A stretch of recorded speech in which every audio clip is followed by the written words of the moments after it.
দীর্ঘ 2 দশক পর ভোটাধিকার ফিরে পেল মানুষ। বড় ধরনের কোনো সংঘাত সহিংসতা ছাড়াই শেষ হলো ত্রয়োদশ জাতীয় সংসদ নির্বাচন। কঠোর আইন শৃঙ্খলা ব্যবস্থার মধ্যে উৎসব মুখর পরিবেশে ভোটাধিকার প্রয়োগ করেছেন নবীন প্রবীণরা। জয়ের ব্যাপারে আশাবাদী বড় দুই দলই। আর শান্তিপূর্ণ ভোট গ্রহণ নিয়ে সন্তুষ্ট সরকার এবং নির্বাচন কমিশন। হোয়াইট প্লাস প্রো সেনসিটিভ স্কয়ারে মাঠের বাইরেও তো আমরা এভাবে দেশপ্রেম দেখাতে পারি। অনিশ্চয়তা আর অবিশ্বাসের পাহাড় ডিঙিয়ে এক কঠিন অভিযাত্রা। যে যাত্রা ছিল হারিয়ে যাওয়া নির্বাচনী ব্যবস্থা পুনরুদ্ধারের।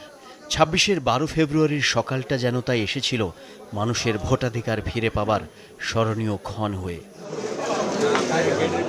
৫৬,০০০ বর্গমাইল জুড়ে ভয়হীন পরিবেশে ভোটের উৎসব। এমন একটি নির্বাচনের জন্য ভোটারদের ১.৫ যুগের অপেক্ষার অবসান হলো। তবে গতবারও ভোট দিতে যোগ্য হয়েছিলাম, বাট আমি দিতে পারি নাই। তো এবার ভোট দিতে আসছি, তো এটা ভালো লাগতেছে। যারা ভালো এবং যোগ্য আমার কাছে যেটা মনে হয়েছে আমি তাদেরকেই ভোট দিয়েছি। আর পরিবেশটা যদি বলেন অনেক ভালো। আমার নিজের কর্তব্য, আমি যে নাগরিক, অসুস্থ হয়েও আমি ভোট কেন্দ্রে ভোট দিতে আসছি। কার ভোট কে দিয়ে দেয় আর কোন কেন্দ্র কে দখলে নেয় এমন হাজারো শঙ্কা যে ছিল না তা নয়। তবে বড় রকমের সহিংসতা আর প্রাণহানি ছাড়াই জাতীয় সংসদ নির্বাচন শেষ হওয়ার ঘটনাটা ভোটারদের কাছে ঐতিহাসিকও বটে। উৎসাহটা অনেক বেশি কাজ করছে আর পরিবেশটা অনেকই ভালো। আগের থেকে এখনকার অনেক পার্থক্য, সুন্দর পরিবেশ। ভোট আমরা এইভাবে কোনোদিন দেই নাই, আজকে আমার খুব ভালো লাগছে। ব্রাহ্মণবাড়ি আমার বাড়ি নাসিনা করে ভোট দেওয়ার জন্য আমি ঢাকা আমার ফ্যামিলিকে নিয়ে চলে আসছি। এখানে কোনো লোক জমায়েত হবে না।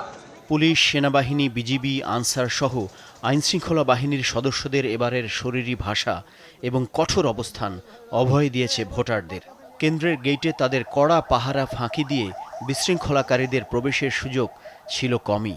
অন্যদিকে ভোটের দিন বাড়াবাড়ি রকমের জবরদস্তি এড়িয়ে চলেছেন প্রার্থীরাও। তাই তো দেশের বেশিরভাগ ভোট কেন্দ্রে ছিল কাঙ্ক্ষিত আবহ। খুব অল্প সময়ের মধ্যে আমরা খুব সুন্দর নিয়ম কানুনের মাঝখান দিয়ে খুব সুন্দরভাবে ভোটটা দিয়ে আসতে পারছি। অনেক বছর পর ভোট দিলাম, খুবই ভালো লেগেছে এবং প্রফুল্লভাবে ভোট দিয়েছে। আমার জীবনে প্রথম ভোট, কারণ যখন ভোটার হলাম তারপরে আর কখনো ভোট দিতে পারি নাই, সেজন্য খুব আনন্দিত। আমাদের খুব ভালো লাগছে, সবার সাথে ঈদের মতো আনন্দ, ঈদের মতো দেখা হচ্ছে।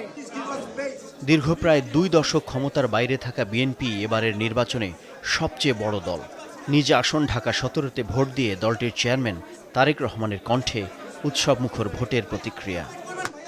এই দেশের মালিক হচ্ছে মানুষ, এবং তারা যদি বেরিয়ে আসে, তারা যদি তাদের অধিকার প্রয়োগ করে, ভোট সংখ্যা যত বেশি বাড়বে, ভোটারের সংখ্যা যত বেশি বাড়বে, আমরা বিশ্বাস করি যে সকল ধরনের ষড়যন্ত্রকে প্রতিহত করা যাবে। জয়ের ব্যাপারে আমরা আলহামদুলিল্লাহ আমরা কনফিডেন্ট, আমরা আশাবাদী জয়ের ব্যাপারে। অন্যদিকে বিএনপির প্রধান প্রতিপক্ষ জামায়াতের শীর্ষ নেতা ভোট দিলেন ঢাকা ১৫ আসনে। মিশ্র প্রতিক্রিয়ায় তুলে ধরলেন অভিযোগ। সুষ্ঠু তো 100% আপনি কোনোদিনই হয় নাই, এবারও হবে এটা আমি মনে করি না। তবে যতটুকু হয়েছে মোর অর লেস এখন পর্যন্ত কোনো বড় ভায়োলেন্স হয় না এটা বলা যায়। বহু জায়গায় আমাদের লোকেরা আক্রান্ত হয়েছে, রক্তাক্ত হয়েছে, আমরা দেখতে পাচ্ছি। এই নির্বাচন সুষ্ঠু ও বিশ্বাসযোগ্য করতে সবচেয়ে বড় ভার যাদের কাঁধে ছিল তারাও ভোট দিলেন বিপুল উৎসাহে। বললেন কারো পক্ষে কিংবা বিপক্ষে ছিল না তাদের অবস্থান, কথা দিয়ে কথা রেখেছেন। আজকের থেকে আমরা প্রতিটি পদে